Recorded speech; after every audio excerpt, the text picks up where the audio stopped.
जय हिंद। सच कहा गया है, विधि के विधान को कोई नहीं बदल सकता। एक बार की बात है, एक कौवा और एक गरुड़ एक पेड़ की डाल पर बैठे थे। उसी समय यमराज उधर से गुजरे। वह कौवे को देखकर मुस्कुराए।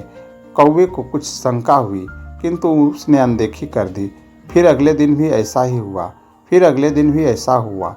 तब कौवे को लगा कि लगता है मेरी मृत्यु नज़दीक है, इसलिए यमराज मुझे देखकर मुस्कुरा रहे हैं। उसने यह चर्चा अपने मित्र से की। मित्र ने उसे सांत्वना देते हुए कहा, घबराओ मत, मैं तुम्हें यहाँ से काफ़ी दूर ले जाऊँगा, जहाँ तुम्हारा कोई कुछ नहीं बिगाड़ सकता।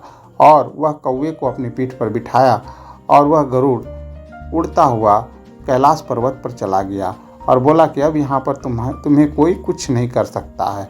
किंतु उसी क्षण वहाँ पर यमराज आए और कौवे का प्राण निकाल लिए। यह देखकर उसका मित्र गरुड़ वह दंग रह गया।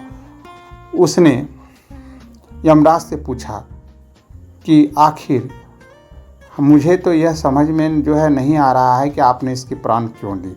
तो यमराज ने बताया कि विधि का विधान है, इसी वक्त, इसी क्षण और इस स्थान पर इसका प्राण निकलना था।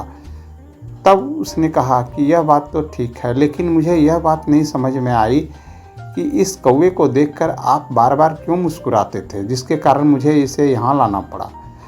तब यमराज ने बताया, मैं इसलिए मुस्कुराता था कि मैंने देखा कि अब मात्र इसकी मृत्यु में 2-4 दिन ही बाकी है और इसका छोटा छोटा पंख है, यह इतनी दूर कैलाश पर्वत पर कैसे आएगा।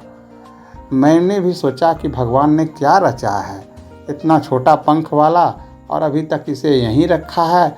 और यहाँ से तो काफ़ी दूर है कैलाश पर्वत, जहाँ जाने में कम से कम महीनों लग जाएंगे।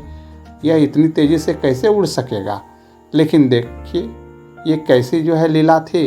आपने इसे अपनी पीठ पर बिठाया और यहाँ ला करके रख दिया और यहाँ पर इसकी मृत्यु हो गई।